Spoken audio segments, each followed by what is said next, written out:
कर रही है, मगर उसमें कुछ कमी आ रही है। पहले के मुकाबले में सीट कम कर दी गई, टिकट कम दिए, और सेकुलर ये काउंसिलर में जो MII वगैरह थे उनमें कमी कर दी गई। तो ये तो एक काबिल अफसोस बात है, ऐसा नहीं होना चाहिए था। इसलिए हम उनसे गुजारिश करेंगे कि ये जो कमी आई है इस कमी को दूर करें। क्या ममता बनर्जी से आप मिलेंगे तो इस बारे में बात करेंगे? ज़रूर बात करेंगे। मुल्क के मौजूदा हालात पर आज ये एक मुज़ाकरा रखा गया था। क्या नाम है? डेमोक्रेसी की तरफ से कॉमनवेल्थ ह्यूमैनिटी। तो इसी में आज लोग आए हुए थे। तो इसका मकसद यही है कि मुल्क के जो मौजूदा हालात हैं इसके बारे में लोग फ़िक्रमंद हैं कि क्या करना चाहिए, कौन सा कदम उठाया जाए जो इस तरह की चीज़ें हमारे यहाँ से ख़त्म हों। अब ये जो गाली गलौज का सिलसिला शुरू हुआ है, nation of father of nation के लिए जो जुमले इस्तेमाल किए गए हैं, उसके अलावा एक कम्युनिटी को जिस तरह से कत्लेआम करने का शपथ दिलवाया जा रहा है, तो ये सब हिंदुस्तान के लिए, मुल्क के लिए बहुत ही ख़तरनाक है। ख़ास तौर से आइंदा आने वाले वक्त में ये बहुत ज़्यादा नुकसान पहुंचाने वाला होगा। हम लोग ये मुतालबा करते हैं कि मुल्क में लॉ एंड ऑर्डर के जितने ज़िम्मेदारान हैं, रियासतों से लेकर सेंट्रल तक, वो इस पर एक्शन लें और उन लोगों को गिरफ़्तार किया जाए, जेल भेजा जाए जिन्होंने इस तरह के स्पीच दिए हैं, और इस हौसले को तोड़ना चाहिए जो हौसला लेकर वो आगे बढ़े। और प्रशासन जिस तरह से उनके साथ हो रही है और उनकी मदद कर रही है, ये भी इंतहाई काबिल मज़म्मत है। जिन लोगों ने बयानात दिए वो तो काबिल मज़म्मत ही हैं, मगर जो लोग उनको रोक नहीं रहे हैं या जो उनसे लॉ एंड ऑर्डर के तरीक़े पर अमल नहीं कर रहे हैं, उनको गिरफ़्तार नहीं कर रहे हैं, वो भी काबिल मज़म्मत हैं। इसलिए हमारी ये पूरे मुल्क से दरख्वास्त है, ख़ास तौर से सेकुलर लोग जितने भी हैं वो सब मिलकर आवाज़ उठाएं और इसके ख़िलाफ़ एहतजाज करें और जद्दोजहद करें, ताकि आइंदा इस तरह की बातें फिर दोहराई न जाएं। माइनॉरिटीज़ के जो कारकुन लोग हैं, उनकी तरफ से पहल होना चाहिए और ज़ोरदार आवाज़ उनकी तरफ से भी उठना चाहिए, क्योंकि निशाने पर माइनॉरिटीज़ हैं, उन्हीं को निशाना बनाया जा रहा है। उसमें दलित भी हैं, उसमें क्रिश्चियन भी हैं और मुसलमान एक नंबर पर हैं। तो इसलिए जितनी भी माइनॉरिटीज़ हैं सबको मिलकर इसमें आवाज़ उठाना चाहिए, और सेकुलर माइंड जितने भी लोग हैं सबको मुत्तहिद होकर इसको रोकने की कोशिश करनी चाहिए। हिंदुस्तान में जितनी जातियाँ और जितने फ़िरक़े और जितनी कम्युनिटियाँ रहती हैं उसको एक करना और सबके लिए एक सिविल कोड बनाना, ये नामुमकिनात में से है। तो ये एक बेकार कोशिश है, अगर की जाएगी तो ये नाकाम हो। एक देखा गया कि एक्टर बहुत बेहतर बात कही है उन्होंने। वाकई यहाँ के मुसलमान यहीं के हैं और कहीं बाहर से नहीं आए हुए हैं, इसीलिए ये तो जमहूरियत को बचाने के लिए हर मुमकिन कुर्बानी इन्होंने पहले भी दी थी, अभी भी दे रहे हैं और आइंदा भी देने के लिए तैयार हैं।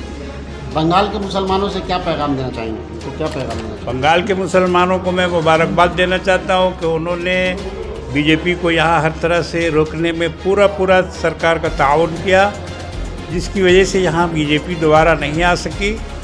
और आगे भी हम ये चाहेंगे कि जिस तरह से सेकुलरिज्म को यहाँ इन लोगों ने बाकी रखा है, ख़ास तौर से तृणमूल पार्टी, तो हम ये उनसे दरख्वास्त करेंगे कि आप मुसलमानों को भी यहाँ की जो मेजॉरिटी है उनके साथ शामिल करें, हुकूमत के ओहदों पर और दूसरी जगहों पर मुस्लिम नौजवानों की आप हिम्मत अफजाई करें और उनका जो हिस्सा जो उसमें है या निकलता है वो उसको आप ज़रूर दें। क्या लगता है कि तृणमूल कांग्रेस पार्टी मुसलमानों के लिए काम कर रही है इस बंगाल में? काम कर रही है, मगर उसमें कुछ कमी आ रही है। पहले के मुकाबले में सीट कम कर दी गई, टिकट कम दिए, और सेकुलर ये काउंसिलर में जो MII वगैरह थे उनमें कमी कर दी गई। तो ये तो एक काबिल अफसोस बात है, ऐसा नहीं होना चाहिए था। इसलिए हम उनसे गुजारिश करेंगे कि ये जो कमी आई है इस कमी को दूर करें। क्या ममता बनर्जी से आप मिलेंगे तो इस बारे में बात करेंगे आप? ज़रूर बात करेंगे। ये आज जो प्रोग्राम हुआ है उसके मुतालिक बताएं। আজকে যে প্রোগ্রামটা বৃহত্তর প্রোগ্রাম, এই বৃহত্তর প্রোগ্রামের একটি উদ্দেশ্য আমাদের যে আমরা মানবতার যে খাতির, মানব জাতির মধ্যে যে একটা বিশাল ঝড় উঠেছে সেই ঝড়টাকে রুখতে হবে। আর যদি সেটা রোকা না হয় তাহলে দেখা যাবে আগামী দিনে আমাদের সর্বধর্মের উপরে ঝড় উঠবে। আমরা এই সর্বধর্মের ঝড়টাকে রোখার জন্যে আমরা এগিয়ে এসেছি। আপনি মনে করছেন যে এই পর্যন্ত পুরো ধর্মের উপরে কিছু বিপদ পড়ছে? আমরা তো পরস্পর দেখছি, কেন আমি তো স্বাধীনতা সংগ্রামী মানুষ। ভারতবর্ষের স্বাধীনতা সংগ্রামে লড়াই আমরা করেছি। নেতাজি সুভাষচন্দ্র বসু তার সঙ্গে সান্নিধ্য পেয়েছি। স্বামী বিবেকানন্দের আদর্শে আমরা মানুষ, ঠাকুর রামকৃষ্ণের পথে আমরা নিজেদেরকে অর্পণ করেছি। কিন্তু আমরা দেখছি যে ভারতবর্ষে হিন্দু আর ইসলামের মধ্যে একটা বিশাল বড় ঝড় তোলার জন্যে কিছু মানুষ আছে যারা এটা দূর থেকে করছে। সামনে কিছু মানুষকে যারা গরিব দুস্থ তাদের কিছু অর্থ দিয়ে তাদেরকে কাজটা করানো হচ্ছে। আমি একটা বাস্তব ঘটনা বলি যে কিছুদিন আগেতে এক বৃদ্ধ মা, যার বাবা বিডিও ব্লকে কাজ করত, হ্যাঁ, তার মাথার পর গার্জেন মাটা কেউ নেই, তার বাসস্থান পর্যন্ত নেই। আমরা রামকৃষ্ণ মিশন থেকে তাকে বাসস্থান দিই, থাকার ব্যবস্থা করে দিই, কিন্তু সেই বাসস্থানকে কেড়ে নেওয়া হয়, তাকে মারধর করে ওপেন রাস্তায় ফেলে দেওয়া হয়। আমরা রামকৃষ্ণ মিশনের মহারাজ যদি না পৌঁছাতাম সেই মা মারা যেত। এটা কি করতে সলভ হবে? এটা সলভ করতে গেলে লড়াই করতে হবে। একটা লাঠি যদি এক জায়গায় থাকে অলরেডি ভেঙে ফেলা যাবে, কিন্তু 10টা লাঠি যদি এক জায়গায় করা হয় তাতে ভাঙতে সময় লাগবে। সেই জন্য আমরা সর্বধর্মে একত্র হতে চাইছি। যেভাবে পুরো ভারতবর্ষে যেভাবে একটা মাইনরিটিকে টার্গেট করা হচ্ছে, দলিতকে টার্গেট করা হচ্ছে, যেহেতু দলিত এত, সেটাও তো একটা হিন্দু ধর্ম থেকে আছে। যদি ওরা যদি ভারতবর্ষে সে করে তাদের জন্য কী বলতো? হিন্দু ধর্মে যারা অবুঝ তাদেরকে বোঝাতে হবে, বোঝানোর জন্যে আমাদের তাদের পাশে যেতে হবে। কোনটা ভুল আর কোনটা ঠিক সেটা করতে হবে। গীতা থেকে আরম্ভ করে সব ধর্মের মধ্যে কোনো জায়গায় হানাহানি বলে কিছু উল্লেখ করা নেই। সব জায়গায় বলা আছে মেলবন্ধন, মানুষকে ভালোবাসতে হবে, মানুষের পাশে দাঁড়াতে হবে, ভাই ভাই এক হয়ে থাকতে হবে। আপনি পুরো পরিচয় দিন। নিজের নামটা বলুন। আমি হচ্ছি ডাক্তার পরমানন্দ গিরি মহারাজ, অল ইন্ডিয়া রামকৃষ্ণ এবং সমস্ত ধর্মের আমি হচ্ছি সংঘগুরু। ধন্যবাদ স্যার। ये प्रोग्राम ऑर्गेनाइज करने वाले forum for democracy and communal Amity है। जहाँ जहाँ पूरे हिंदुस्तान में जहाँ जहाँ ये जो मिजाज बन गया हेट स्पीच का, लोगों को गाला गाल देने का, कम्युनल फोर्सेस का, इसको हम लोग हमेशा कंडेम करते रहे हैं। हम लोग इसके पहले गांधी स्टैचू के सामने नीचे बैठ करके वहाँ पे भी किए, वहाँ से फिर आए ये एस्प्लेनेड में मेट्रो के पास में, वहाँ भी तकरीरें की। हम लोगों का हमेशा से ये रहा है कि हम हिंदू मुस्लिम सिख ईसाई जैन और बाकी तमाम लोग, हम लोग एक साथ पले बड़े हैं, एक साथ एक इलाके में रहने वाले हैं, हम लोग एक साथ खाते पीते हैं, हम लोगों के अंदर में कोई डिफरेंसेस नहीं है। ये जो बाहर से लोग जो लाए जाते हैं, पैसा दे करके लाए जाते हैं हमारे ऊपर में गाली गलौज कराने के लिए, इनसे हम लोगों की लड़ाई है, हम लोगों की जंग है। हम लोग कभी इनके साथ नहीं देते हैं। जी, आज माइनॉरिटीज को टारगेट क्यों बनाया जा रहा है? आज माइनॉरिटीज़ को इसलिए टारगेट बनाया जा रहा है कि माइनॉरिटीज़ के पास में अपनी आवाज़ नहीं है, अपना इखबार नहीं है। हम अपनी बात जो है दूसरों तक पहुंचा नहीं पाते हैं। जो सबसे नर्म गोशा है, इसलिए माइनॉरिटीज़ के ऊपर में ज़्यादा दलित के ऊपर में हमसे भी ज़्यादा उनके ऊपर में रेला रहता है, इसलिए कि वो बेचारे गरीब है और गुर्बत की वजह से वो पढ़ नहीं पाते हैं।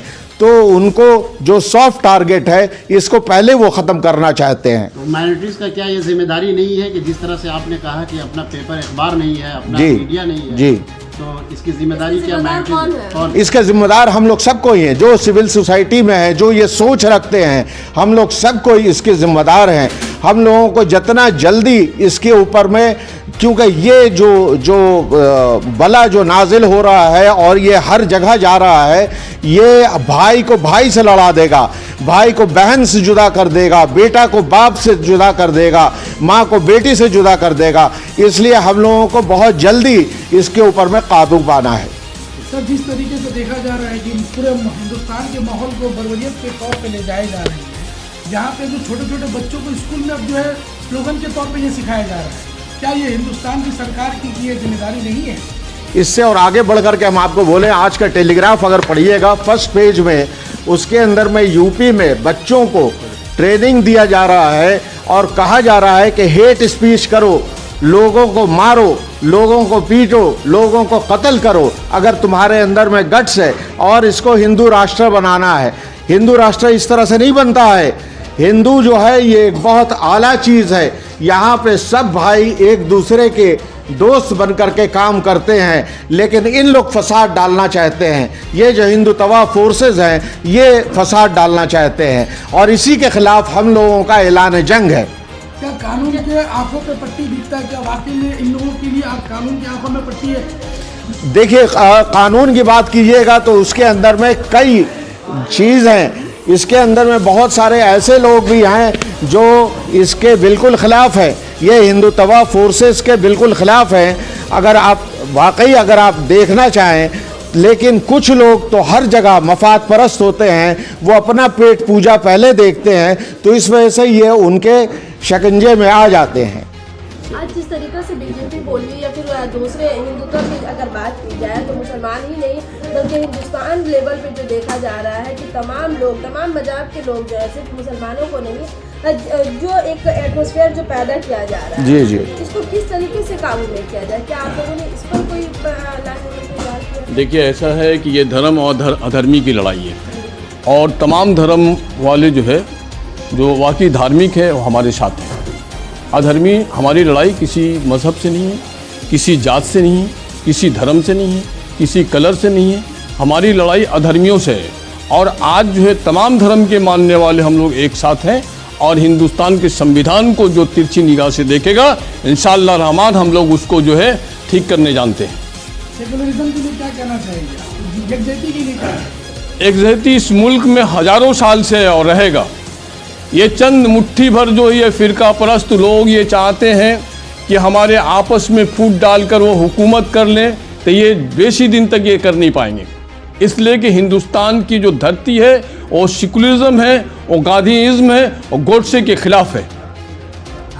हिंदुत्व की अगर बात करें तो आप देख रहे हैं कि नौजवानों के दिलों में किस तरीके से, हिंदू नौजवानों के दिलों में जो एक वर्गलाया जा रहा है, एक अलग तरह के एक मैसेज दिया जा रहा है और हिंदुत्व राष्ट्र बनाने के लिए जो पूरी कोशिश की जा रही है, क्या इसको आप लोग रोकने में कामयाब रहे? देखिए, आज़ादी के ठीक बाद हिंदू महासभा, आरएसएस, जो हिंदुस्तान के संविधान के दुश्मन हैं, जो हिंदुस्तान के तिरंगे के दुश्मन हैं, जो गांधी को जिन लोगों ने कत्ल किया, आज गांधी को कत्ल करके उन्होंने साबित किया कि वो हिंदुस्तान के जो है संविधान के ख़िलाफ़ है और जो हिंदुस्तान के संविधान के ख़िलाफ़ होगा, हम तमाम हिंदू मुसलमान मिलकर हम लोग उसके ख़िलाफ़ हैं। इस पे अमल आप लोग करेंगे या यूं ही सिर्फ बातें? ऐसा है कि आज हम लोगों ने प्रोग्राम किया, इसके बाद हम लोग मंत्र लेंगे, तमाम लोग मिलकर वही मंत्र जो गांधी जी ने दिया था कि अल्लाह ईश्वर तेरे नाम हमको सम्मत दे भगवान। वाकई जो हिंदू मुसलमान हम एक हैं और एक रहेंगे। आज के जो प्रोग्राम में जो लोग कानून उनके बारे में बताएं। जी, एक तो forum for democracy and communal Amity के यहाँ के वेस्ट बंगाल चैप्टर के हमारे प्रेसिडेंट हैं जस्टिस अशोक गंगुली, उनकी तकरीर भी आपने ऑनलाइन देखी होगी। अच्छा, उसके बाद थे जनाब मिस्टर जौहर सरकार MP, उनकी तकरीर आपने सुनी होगी। उसके बाद जो हैं वो ये कारी फजलुर रहमान वो थे। उसके बाद हमारे JNU के स्टूडेंट लीडर शुभम पांडे वो यहाँ पे मौजूद थे। उसके बाद सोहन सिंह, उसके बाद एंजेलिना जो क्रिश्चियन, ये हर कम्युनिटी से हम लोगों ने जब उनके पास में बात रखी तो वो बोले कि भाई ये तो मेरा काम है, हम इसमें हमें आप इन्वॉल्व कर रहे हैं, ये तो बहुत बड़ी बात है, हम आपके साथ में हैं, हर तरह से आपके साथ में हैं। बुद्धिस्ट भी थे, रामकृष्ण मिशन के भी पंडित महाराज थे जो अभी गए हैं। तो ये सब हम लोग मिलजुल करके इस काम को आगे बढ़ाएंगे। हम लोग पहले भी बढ़ाए हैं, हम लोग अभी भी बढ़ाएंगे, हम लोग आइंदा भी बढ़ाएंगे। आखिरी सवाल मेरा कि हम लोग हिंदुत्व की बात करते हैं, बीजेपी की बात करते हैं, और जो हमारे दरमियान रह करके हमारे भाई अगर इस तरह के काम कर रहे तो उनको क्या मैसेज देंगे? देखिए, एक ही मैसेज है, चाहे वो मुसलमान हो चाहे हिंदू हो, अगर वो किसी तरह का भी जो उनके अंदर में ये है दूसरे कम्युनिटी के खिलाफ एक जाने का जो रुझान है, वो जो भी जाएगा उसके हम लोग खिलाफ हैं, सख्त खिलाफ हैं।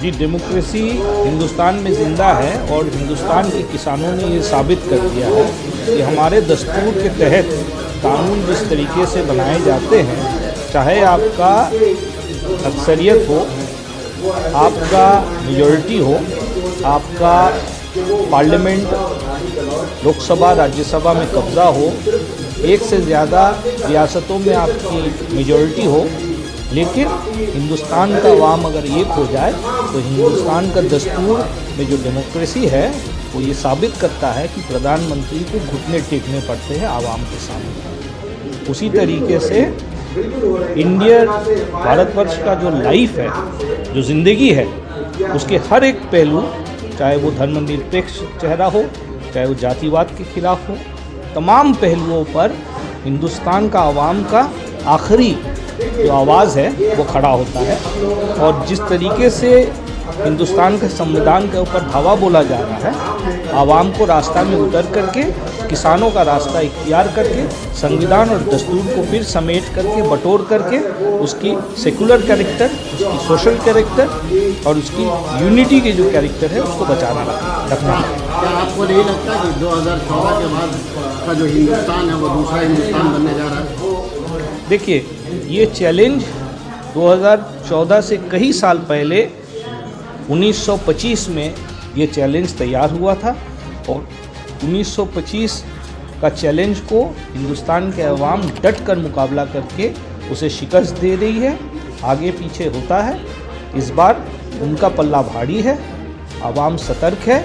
एक बार प्रधानमंत्री के घुटने टेकने का काम किया गया है और जितना बार ऊंची आवाज़ उठेगी उतने बार हिंदुस्तान का अवाम अपना सेकुलर दस्तूर को अपना सीना से लगा करके बचाएगी।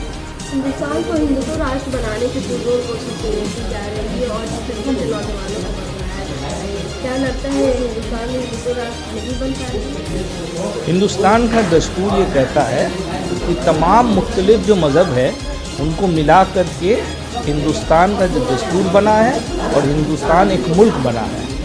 तो ये जो मौलिक जो कैरेक्टर है, फंडामेंटल कैरेक्टर जिसको कहते हैं हमारे कॉन्स्टिट्यूशन के, जो हमारा जो राष्ट्र जीवन का परिचय देता है, उसका तस्वीर खींचता है, उसको बदलना कोई एक सियासी दल या एक सोच का जो धारा है उसके पक्ष के में बस की बात नहीं है। तो ये कोशिश जो है, ये कोशिश की जा रही है, कई सालों से की जा रही है और बार बार उसे शिकस्त दी जा रही है। सर, नीति आयोग ने एक जो है मैसेज दिया है कि यूपी सरकार जो है हेल्थ के ऊपर में जो फेल हो गई है, क्या ये योगी आदित्यनाथ ने बीजेपी की फेल साबित होने के बावजूद भी वो लोग इस तरह कर रहे हैं, क्या कहना चाहिए? जी, ये बात साफ है कि भारतीय जनता पार्टी के अपनी रिपोर्ट के तहत वो लोग योगी आदित्यनाथ को फेल किया है। तो ये उनके दल के अंदरूनी कुछ मामला है कि नहीं, ये समझना ज़रूरी है। और दूसरी बात है कि प्रशासन चलाने में, देश चलाने में जो निकम्मापन है भारतीय जनता पार्टी का, ये खुद भारतीय जनता पार्टी की रिपोर्ट से साबित हो रही है और आवाम के सामने इसकी खुलासा हुई है। क्या बंगाल में मुसलमानों को हक मिल रहा है? देखिए, ये बात तो सही है कि सारे मुल्क में अगर कोई एक कौम, चाहे वो मुसलमान हो, चाहे वो पिछड़े वर्ग के लोग हो, चाहे वो क्रिश्चियन हो, उनके ऊपर में अगर हमला बोला जा रहा है तो जाहिर सी बात है कि बंगाल में भी उनके ऊपर में एक चोट पहुंच रही है। यहाँ पर जिस तरीके से मुस्तैदी से मुकाबला करने की ज़रूरत है, वो मुकाबला करने में काफ़ी हद तक एक कमज़ोर एक कोशिश हम लोग देख रहे हैं। इसको और हमें सबल बनाना है और काबिलियत के साथ ये जो चैलेंज है, ये चैलेंज को फेस करना है। तृणमूल कांग्रेस की पार्टी को क्या माइनॉरिटी की पार्टी करार दिया जा सकता है, जिस तरीके से वो बार बार कह रही है कि माइनॉरिटी के सपोर्ट में? देखिए, मैं समझता हूँ कि मैं मार्क्सवादी कम्युनिस्ट पार्टी के सदस्य की हैसियत से कोई दूसरी पार्टी के अपने बारे में जो राय है उसके बारे में कुछ टिप्पणी नहीं करनी चाहिए। लेकिन मैं ये कहता हूँ कि भारत की संविधान कोई भी राजनीतिक दल को कोई एक विशेष संप्रदाय की पार्टी के रूप में दर्जा या ओहदा नहीं देती है, तो ये असंवैधानिक है। तमाम सियासी पार्टियों को सेकुलर रहनी चाहिए। भारतीय जनता पार्टी ये काम सही ढंग से नहीं कर रही है, लेकिन वो सीना पीट करके ये कह रही है कि वो कम्युनल है, लेकिन बाकी सब दल कम्युनल होने के बावजूद वो लोग आड़ से जो कम्युनल पॉलिटिक्स है वो कर रहे हैं। 2024 में तब आप जो सेकुलर पार्टी के एक साथ जोड़ के की बात कर रहे हैं, 2024 में क्या इस कम्युनल पार्टी को हटाने के लिए तमाम सियासी पार्टियाँ एकजुट हों? देखिए, हिंदुस्तान का जो बुनियादी जो चेहरा है वो सेकुलर चेहरा है, क्योंकि आज भी अगर कम्युनल पार्टी को ये परसेंटेज आप पकड़े, चाहे वो मेजॉरिटी कम्युनल पार्टी हो या माइनॉरिटी कम्युनल पार्टी हो, सब मिला करके उनका 35% से ज़्यादा उनका वोट नहीं है हिंदुस्तान में। तो हिंदुस्तान का आवाम सेकुलर है। जो लोग अपने आप को सियासी तौर से हिंदुस्तान के आवाम को नुमाइंदगी के रूप में आगे बढ़ना चाहते हैं, तो उन्हें ये बात जहन में रखनी चाहिए और सेकुलर जो अल्फाज है सिर्फ मुंह और होठों में वहाँ पर सीमित नहीं रखनी चाहिए, उसको कामगर करनी चाहिए, रास्ता में करनी चाहिए। ओमिक्रॉन जो अभी नई बीमारी आई है, आपको कोरोना में देखा जाए कि आप गलत तरीके से बात किए हैं, ये ओमिक्रॉन के बारे में क्या मैसेज है बंगाल के बहुत ज़्यादा तेजी से? देखिए, ओमिक्रॉन सारा हिंदुस्तान में बहुत तेज़ी से फैलने का एक जगह, एक मुकाम तक पहुंच गया है। हमने देखा है कि कल के मुकाबले आज तकरीबन 1.5 गुना ज़्यादा पॉजिटिव केस हो गए हैं। डबलिंग रेट 2 दिन से कम हो गए हैं। तो ये साफ ये बात का खुलासा करता है कि ओमिक्रॉन जनवरी में सारा हिंदुस्तान में काफ़ी हद तक फैलने की जो एक पोटेंशियल है वो पोटेंशियल रखती है। सीधी सी बात है, सरकार की तरफ से निकम्मापन है। लोगों को मास्क पहननी चाहिए, बार बार हाथ धोनी चाहिए, एक दूसरे से 6 फीट या 2 मीटर की दूरी बरकरार रखनी चाहिए। और जो तीसरा जो वैक्सीन है, जिन्होंने वैक्सीन नहीं ली है वो लोग जल्द से जल्द अपना पहला और दूसरा वैक्सीन को मुकम्मल करें, और जिन्हें तीसरी वैक्सीन के लिए चिन्हित की गई है, पहचानी गई है, उन्हें तीसरी वैक्सीन ले लेनी चाहिए।